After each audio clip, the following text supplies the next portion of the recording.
they may not have gotten into. Summer programs. Diane just worked with a student who managed to get an internship at one of the representatives with Hawaii. All right? It is mind-blowing. Paul had a reevaluation letter to get more funding for his student. And so I thought this would be a great time for all of us to meet. And the consultants, guys, you have no idea of what great coaches we have. Many of you have been fortunate to meet one of the coaches that's working with your students, but now you get to see most of the game. We have quite a few missing, but most of the game.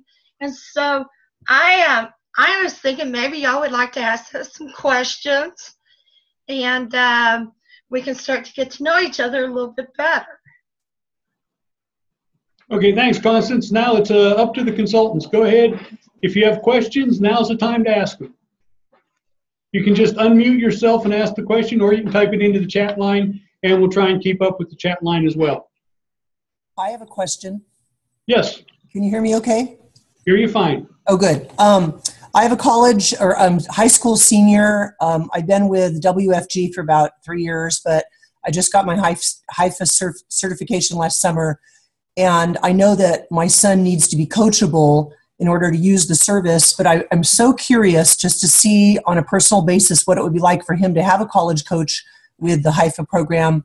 And I'm just wondering if it's too late in the game for us. And I kind of think it's not, because he doesn't know what his major is. He wants to go to a Division I school and play water polo. He's a very talented water polo player, but so it's all about the sports. And I'm worried because, you know, he's trying to choose between University of the Pacific, which is a private school. It's like $60,000. And then he's also considering UCSB, which is part of the UC system, which comes out to about $30,000. So I'm interested in trying to make this financially work, but also help him with his career goals. So I feel like having the coach, someone outside of the family, would be able to help him. I feel like that's a real strong part of your suite of talents, is trying to help kids choose a major. And so I'm just wondering if we would be, my son would be an appropriate candidate for being coached by you.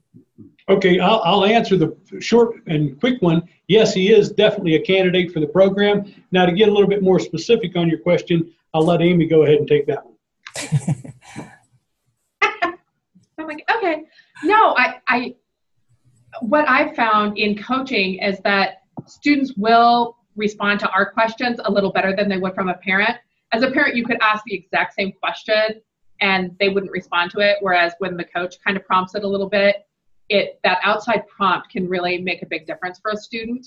The other thing is really working with the student and kind of pushing them a little bit to make some decisions and to really think about what they're passionate about, what they want to learn. You know, if he's really big into water polo, he's really big into sports. Okay, so, but from there's so many options. If he wants to stay in the sports career path, there's that option. There's choices for him. And I love our Cooter assessment for that, because it kind of gives us a starting point to then have a discussion with him about, okay, what are these things? Now that you've done this assessment, what of these things are interested to you? And now let's explore some careers, and then we'll pull a major from that. And a lot of times we'll find some really good overlap. Awesome. Okay. Also, Thank you. University of the Pacific will probably give you some funding that may make it actually lower than UCSB. That'd be great. Oh, that'd be nice. I'm a little nervous. And University of Pacific, they've all gotten fairly large sums of scholarship money. So, can I ask one other little small question too? As a student athlete that is going to be going into some sort of program like that, what happens if he gets hurt? Like he throws out his shoulder or his knee or something? How do colleges handle that? It depends on the school and how long he's going to be out. Okay.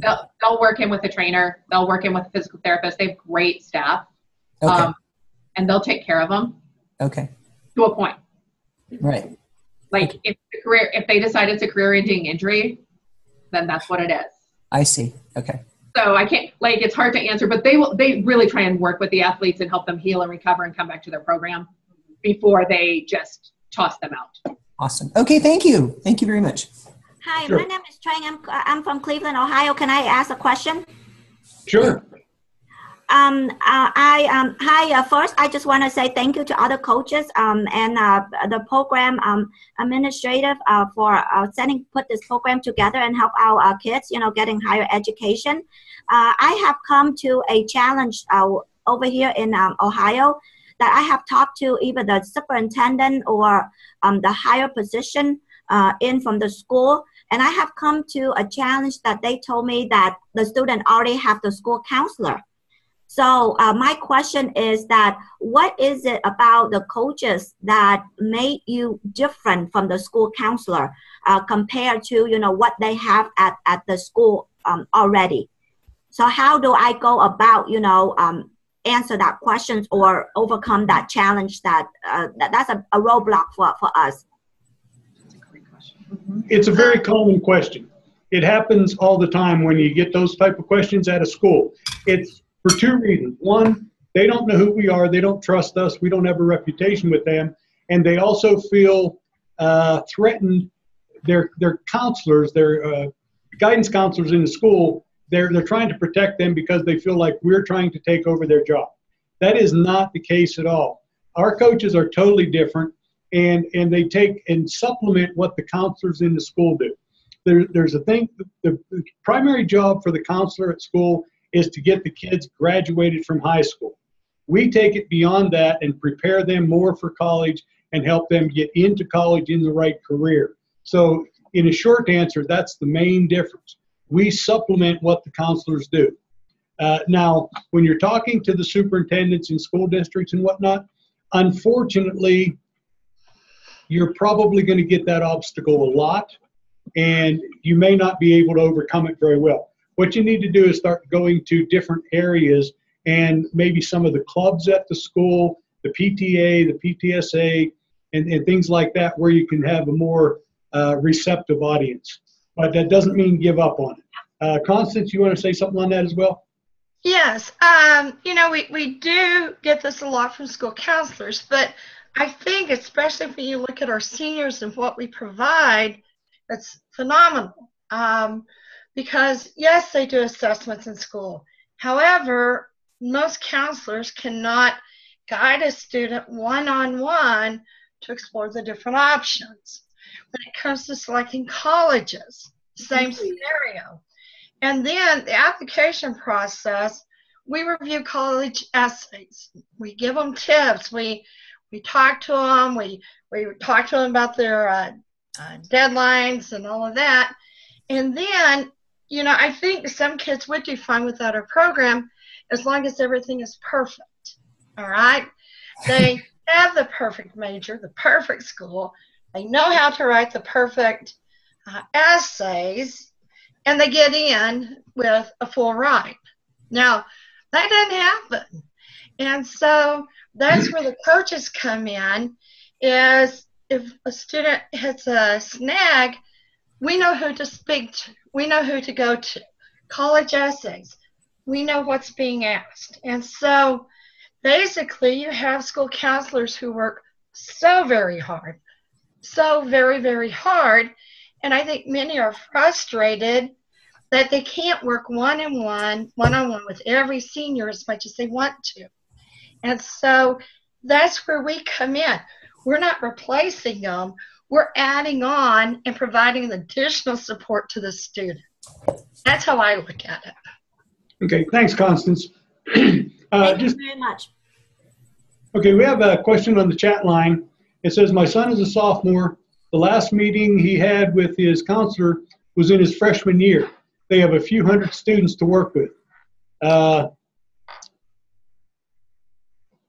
It's not really a question, but it's a comment that, yes, that is very common. It's not uncommon for a high school counselor to have anywhere from a couple hundred to nearly 1,000 students that each counselor is responsible for. They don't have the time to meet with them very many hours. So if they meet once a year, that's maybe lucky in their freshman and sophomore year. In their junior and senior year, they might get 20 or 30 minutes of a counselor's time. So it's not uncommon. And that's another reason that our program is so significant for helping the kids, because the coaches are never overworked. They may argue that, but they're not overworked because it's whatever they want to do. We don't say you have to take 20 students or 30 students. It's up to them how much they want to put in as far as their time. So they don't get like 800 students per coach. That's just not going to happen. Okay? So hopefully that took care of that question. Bob, this is Robin. Can I make a quick comment on this too? Sure. Is that I'm able to work with the student and give them questions to ask their counselor when they go in and see that person. So it helps them a lot. It helps them be focused. And I think the counselors appreciate being asked on-point questions when they do get that 20 minutes with their student. So Okay. that's another way to sell it too, is that we can get the students focused for them. Okay, thanks, Robin. Another comment on the chat line was about reviews on Yelp. One thing I'll say about Yelp, it's an opinion-based, and there's always going to be someone that is going to complain about something. And we can't ask students to put comments out there. We do have some testimonials on the consultant website that you can review, but it's just one of those things that happens. We can go out there and address it, but it's also part of the problem can be the consultants. We have had some consultants that go out and overmarket the program. They tell families point blank, they actually, I hate to say it, but they actually lie to the families and say, oh, we'll guarantee you we'll get you some funding. Well, the minute they tell a family that and the family does not get a full ride scholarship, that could be part of the problem for Yelp putting a comment out there. So don't put a lot of faith in a lot of those online reviews. It's probably not the greatest source of reliability. Another comment on the chat line, new consultant. Marcy, can you shed more light on the Parents' Night? You want to give them the exact date for that, Marcy? Yes, the Parents' Night is going to be the last Thursday of this month, which will be the 22nd, I believe, of this month. Okay, and so that is also on the consultant website. So if you get on the portal, the consultant portal, you will see the calendar that has all of the dates of training for consultants. The third Wednesday of every month is for new consultants.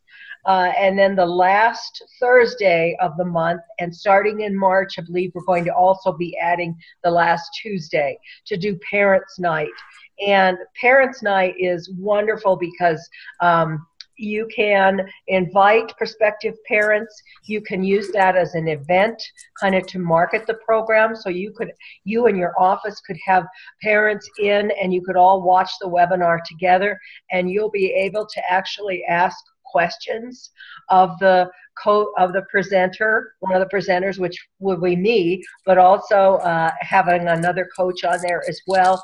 So we always have a topic for it, and you'll get a lot of good information. Now, for existing families and parents, it's a nice thing to do as well, because it helps them to understand the program a little bit more, and also validate the importance of this program and the fact that their wonderful consultant, i.e. you, brought this to them.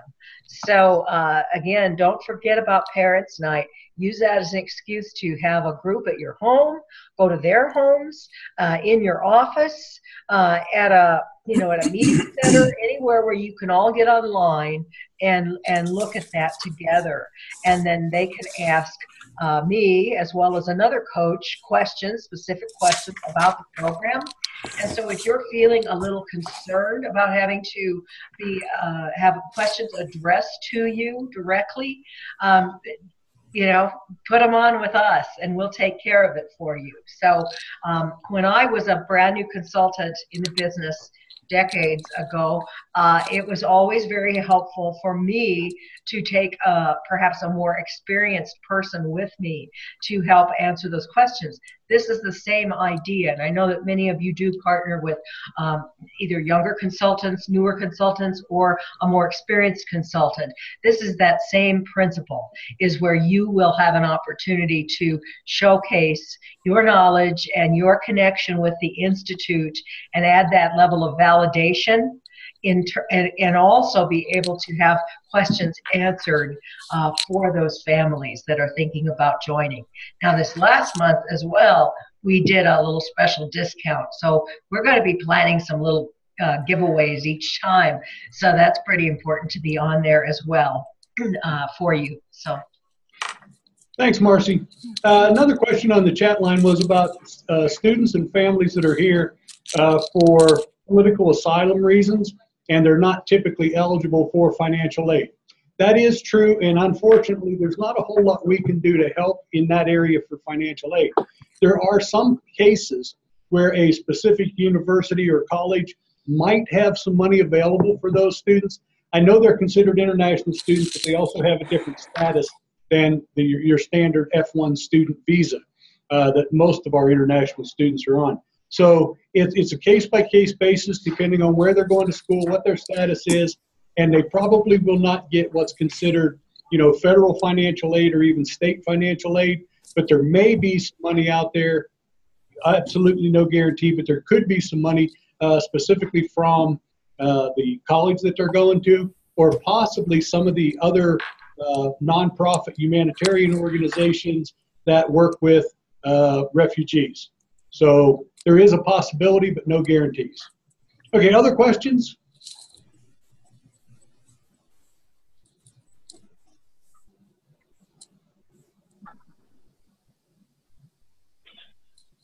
Hello, good morning. This is Angie. Can I ask a question? Sure. Yes, I am Angie Armas from WSP Honolulu office.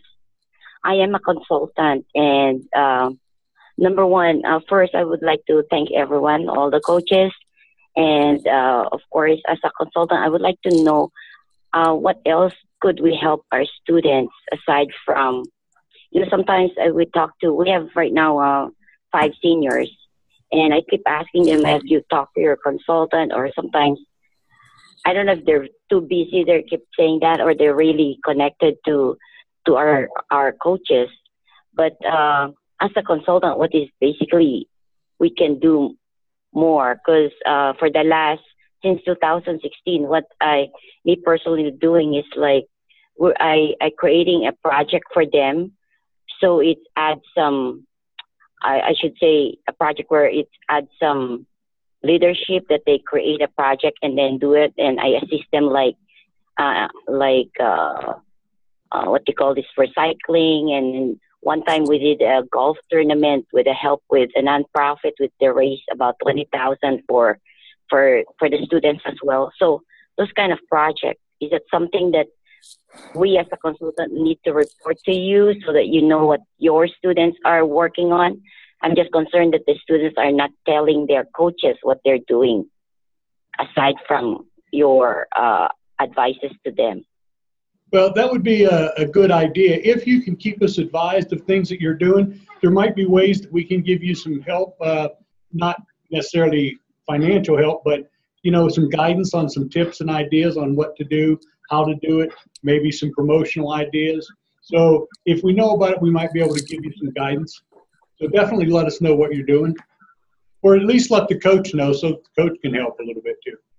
Also, this is Marcy. I was just going to add real quickly that if the student isn't communicating with the coach, this is a great way for you to say, let your coach know, because that's something that should go on their student resume. That's going to look very, very good when they get ready to apply for college. And so that's an important piece of it. So you could remind them of that fact as well. Okay, so it's not very late, even though they're a senior right now. Yes. Yes, absolutely. Okay, thank you. Okay. Other questions? I have one about the previous person that just spoke. Uh-huh. I'm just curious, I'm an elementary school teacher. I have a master's degree in brain-based teaching and learning, and also have a 30-year career in laboratory science. So I've had a lot of interaction with students, and I'm wondering, one of the best things I've ever seen for developing leadership skills is doing projects like what she had mentioned. I believe, at least for us here in California, the children need 100 hours of volunteer work, and I'm not sure exactly how that plays in. I think when we did the UC application here in California, we had to list volunteer work. And I know that I've had kids come back from the high school and volunteer in my elementary classroom to get hours. But it just seems to me it really is a wonderful experience for the kids to develop, kind of go beyond themselves and be a part of the community.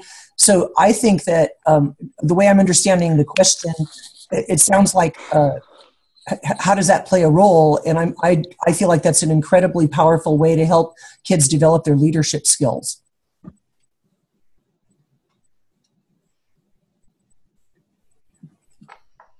Is that correct? Am I correct in that is what she meant? I think so. Okay, good. Sorry. Now, as far as the hours, I was looking at Amy here to give me some guidance on that. Is it 100 hours at the UC schools, volunteer hours? Like the schools are different. Like certain schools have a minimum requirement, and then specific programs within other schools have other requirements. So I always tell my students, the more hours you can get, the better. If you want into UCSD's biology program, they take 6% of their students. You better have medical volunteer hours to get into that program. Especially that one specifically, because they take so few into that program to begin with.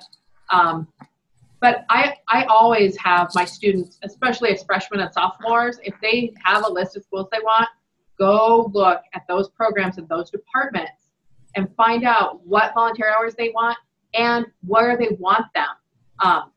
Can they be just broad and general, or do they want medical volunteer hours? Do they want business volunteer hours? Do they want,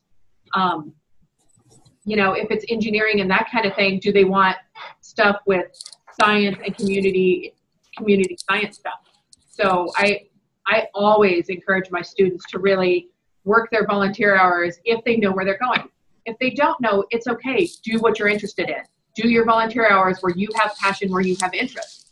Because then those students can take that passion and interest and translate that into an application. Those experiences they have volunteering are often when they have to overcome a challenge. That question, what challenges have you overcome? Their volunteer experience can really lead them to a really strong answer there with a really great example. So that's kind of where that one is. Thank you. Thanks, Amy. Hey, Bob. Yeah. Bob, Diane, can I answer Derek in Winnipeg? Yeah, sure. Go ahead. Hey, Derek, I'm not certain how many Canadian students we have. I have quite a few. And you discuss about sort of the Canadian tendency to stay home for school versus the impression that American experience is to go away from home. I do find that with some of my students, they want to stay close to home, but it's not necessarily that they want to stay at home. So, I would say maybe 20% of my students want to stay at home, and the rest of them do want to go and be at dorm at university. So, that there is a slight difference in the Canadian students wanting to do that. But I don't find that it's a huge difference. Now, one thing to add to that, Diane, I think when you're talking, and Derek, you may want to clarify this for sure, but I think what you're talking about is they stay at home within their province. They don't leave the typical province. If they're in British Columbia, that's where they go, is somewhere in BC. So if that's what you're meaning, then yes, that is typically the way it works in Canada. But it's not always stay at home in living in mom and dad's house. And as far as the number of students, it is picking up in Canada a little bit. I know over the weekend we had 1 or 2 more enrollments come in from Canada, so that's pretty good. It has improved. When we first started, we had some, well, we'll call it obstacles to getting things going in Canada, but now all things are going pretty well, so it is picking up. And again, I don't know the numbers off the top of my head, but it's definitely lower than the U.S. enrollments, but it is picking up drastically, okay? Yeah, and Derek, you also asked about the positives, negatives aside from the cost. Obviously, it depends on the student. If the student, wants to stay near home, then, that's obviously a positive. But I do have some students that have specifically wanted to go to another province. So it's really kind of a case-by-case basis. But, what Bob says about the province, that tends to be true. The financial difference is obviously paying for room and board as opposed to living at home. But Canadian universities tend to give a lot of financial aid for things like that, more so than the U.S. schools do.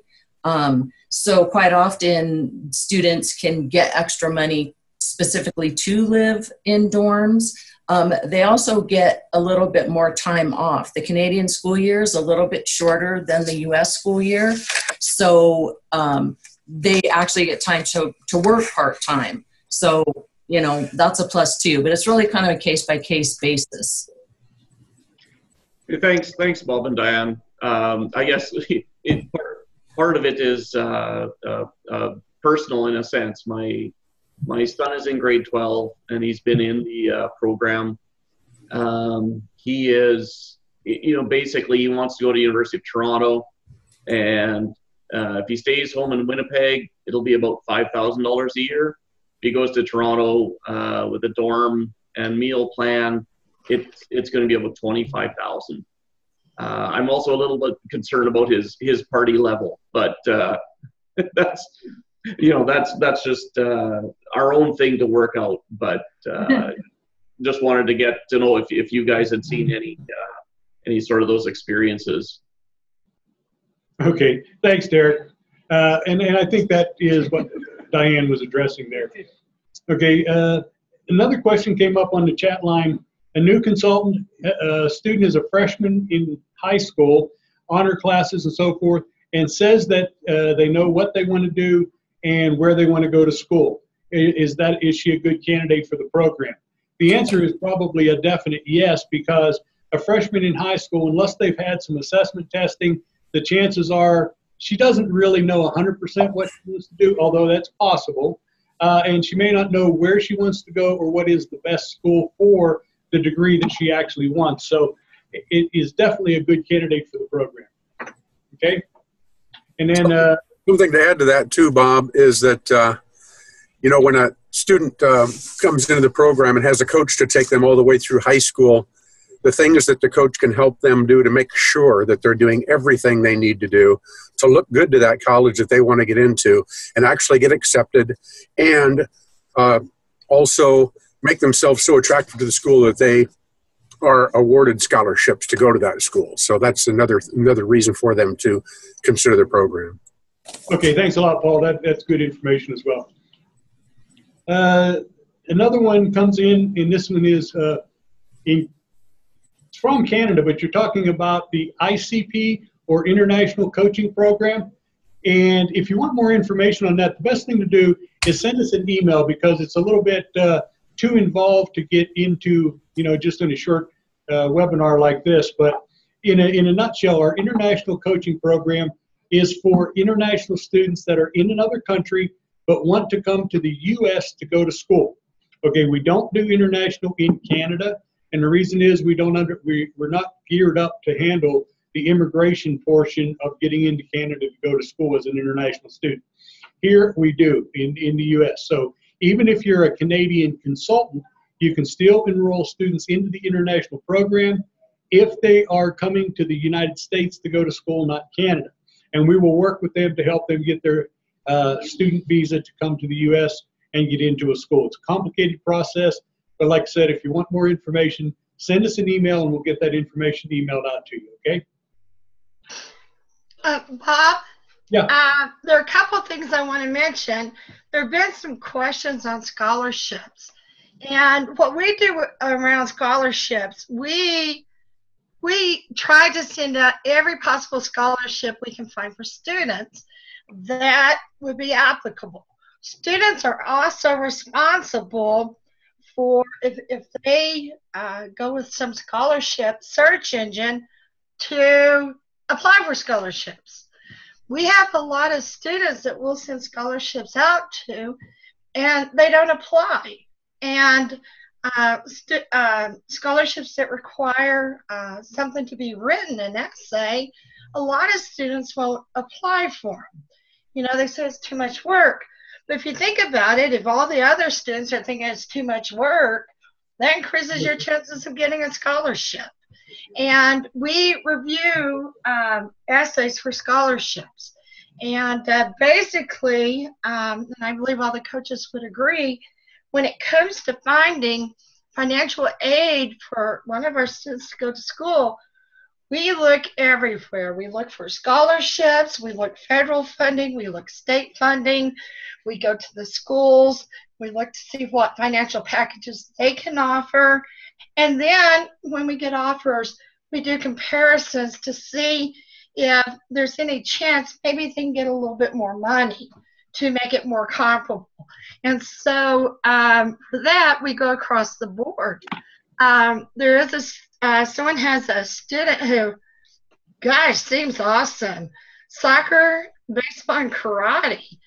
And wondering, you know, scholarships are more in one area or the other. I would suggest they really find out, you know, think about what their passion is and what they would like to pursue, and look at all the options. I mean, if everything lines up, let's look at the options, all right? We can call and they can talk to coaches at the schools and kind of see how the program's set up and the support for the student and all of that. All of these athletes, we do support them in sports and all of that, and we want them to have a backup plan and something where they can take their passion and also apply it after school. All right? Okay, thanks, Colin. This is Diane. I want to answer Janet from Ottawa. Okay. Janet, your daughter is in first year doing kinetics, and then she wants to proceed to med school. HIFE can benefit her even though she knows what she wants to do in ways that Constance just touched on some of them. We help her find scholarship dollars aside from just the entrance scholarships that Canadian universities give. And you ask if there's a guarantee that she would be able to access funding.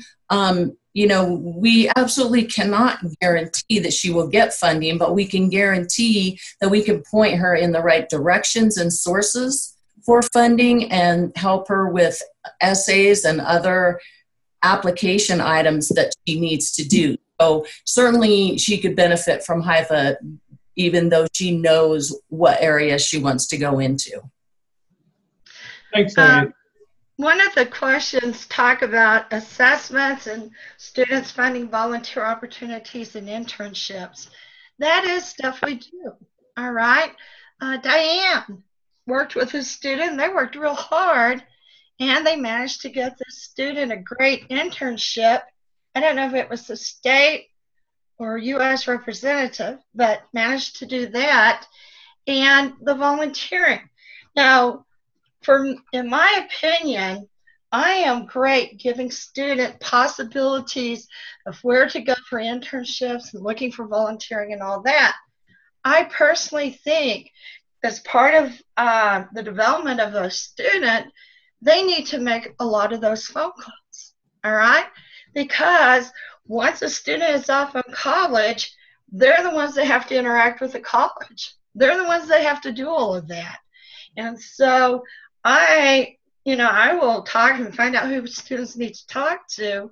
However, they're expected to go in and talk to the people and get everything set up. That is a skill they need to learn.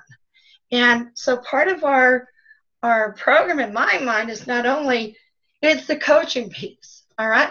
We're not going to do everything for them because that's not going to equip them for the future. But boy, we're going to guide them and coach them and, get them all set up to go in and be successful so that they learn the skills. Okay, That's thanks. All right, thanks, Constance. Or Bob, I just want to say something real quick to the Canadian consultants. One thing that students really need to be aware of is the IELTS or TOEFL. If students come to Canada on a student visa, they must demonstrate their proficiency in English. And so they will absolutely have to take one of those tests. And the most common one is the IELTS. If anybody wants more information on that, just put that in the chat section and I will send you a link to that. So again, it's any student coming in on a Canadian student visa will need to take that exam. Thanks, Diane. Okay, 10-year-old nephew plays soccer and baseball. You want to take that one, Amy? I think Con spoke to that a little bit, but he's 10. He needs to figure out what he's passionate about. Generally, as a general rule, colleges don't offer karate scholarships. There's probably a handful that do, very small. Baseball and soccer, much more scholarship available. But I wouldn't go, and I tell all my student athletes this, I wouldn't go to college based on thinking I'm going to get an athletic scholarship. You can get injured, you can get hurt, things can happen. You can decide you hate the sport, especially at 10. So really, really encourage him to explore his sports, enjoy his sports, be passionate about it, and keep up strong academics because the funding is more available that way anyway. About 1% of high school athletes go to college on a scholarship, on a full ride scholarship. 1% of high school athletes. So thinking that at 10 your kid's going to be able to do that is a little bit of a reach. I think that's another great reason that for parents to do coaching, for us to work with those athletes. I mean, I have 2 athletes who have gotten Division I scholarships. I've worked with 2 of them, but they still had the academics to back it up. And that was a key point as to how they got their scholarships. Okay, thanks, Amy. The next question is, can you market the CPP program outside of the U.S. and Canada? The answer is yes and no. It depends. It depends on, are you an international consultant and are you recruiting international students for the international program? If you're recruiting students that already have a student visa and they're from outside of the U.S. and Canada, then yes, if they have the correct visa already, then you can market to them and bring them into the program either in the U.S. or Canada. That's assuming they have their student visa. If they do not have a student visa, you can market it, but you need to be certified as an international consultant as well. And if you need information on how to become certified as an international consultant, again, send us an email and we'll get you that information as well, okay? Hi, Bob. Diane again. It looks like we have 2 Canadian questions. Hi. Your son worried about children in general who are becoming too busy juggling. Actually, I do have that concern with a lot of my students. So when I talk with them, I try to find out what their current schedule is and how much extracurricular activities we can give them without it hurting their actual marks. So that is a very real concern, and again, a case-by-case basis. But, you know, I do have students that I say, okay, let's have you concentrate on academics, and then come summer, we'll get you into some of these other extracurricular activities. Students can get really burned out. So that's just something, you know, we have to look at the specific student and see what their threshold is. Quite often, I will call the student and just talk to the student alone, just to kind of get a gauge of where they're at, and if they're too stressed, if they have too much on their plate. So it is a real concern, and I think it's just something we watch and listen, and you know, we find out. Looks like we have Susan Ramos. Hi, Susan. Susan has an awesome daughter in the program. So you have a nephew that stopped studying. I'm not sure what you mean. So he's not been in school for 2 years. Is that correct, Susan? Hey, Diane. Yeah. Let me handle this. Okay. The beauty of our program, Canadian, U.S., or whatever, is that the coaches work with our students one-on-one. And so if you have a student, a lot of kids, when they graduate high school, they think, oh my gosh, I'm done. Never want to look at a book again. And then they hit the workforce, and they realize that to get where they maybe need to be, they need the education. We work with those students. We work with students who have started college and dropped out, and they don't know what to do. All right? If a student wants to go to school, wants to go to college, and they do not solely want to join our program for money, because I can't guarantee money, we will help them. All right? There is so much to going to college in terms of finding a major and the right school and the best scenario that will support the student to get a job when they get out or go to school and work or any of that. We will work with all of those students. And so if you know someone that wants to go to school, talk to them. We would love to help them. A lot of us come from community college, and we have such deep respect for so many of these students who are trying to go back to school and take care of a family and all of that. We will do everything we can to help them out. Canada, U.S., across the board. That's what we're about. Right. And Con, just to add to Susan, I actually have 3 students. I have 2 that are in community college right now, and I have 1 that graduated high school last year. And so he's not going, he hasn't gone to any college at all. So right now I'm helping him get in as well. So, you know, if they've graduated and they haven't started any university or college, absolutely we can help them. If they've been going to a community college and now want to go to a 4-year university, absolutely we can coach them through there. So, you know, definitely encourage a student, like Con said, they can go to school at any time.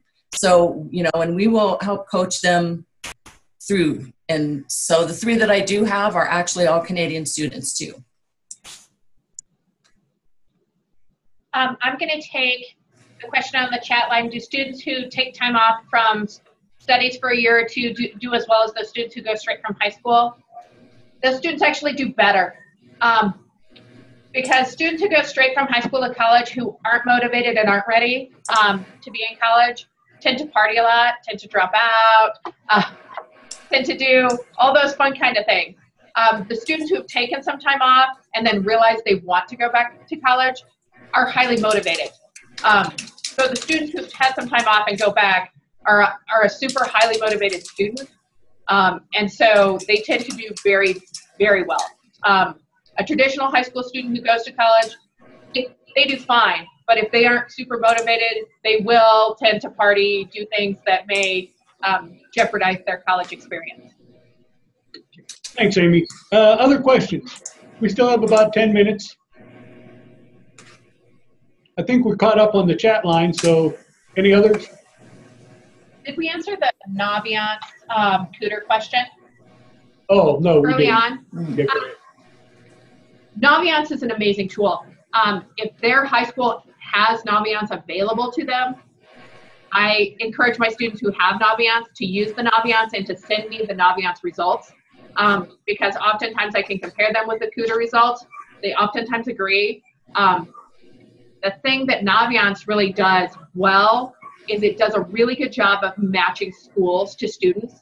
So I don't have to do that on my end as a coach. Whereas with Cooter, it doesn't do the automatic match. Naviance has an automatic school match. So I think Naviance is a great tool. And I oftentimes, if a student tells me they have Naviance, I'll use it in conjunction with their Cooter information to really get a great profile. The interesting thing is I have yet to see those profiles not match in terms of careers. So whatever Naviance is using for assessment and Cooter's using for assessment, they tend to match fairly closely in terms of occupations and careers based on student assessment. Thanks, Amy. Okay, other questions?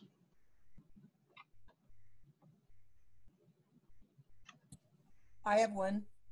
Go ahead.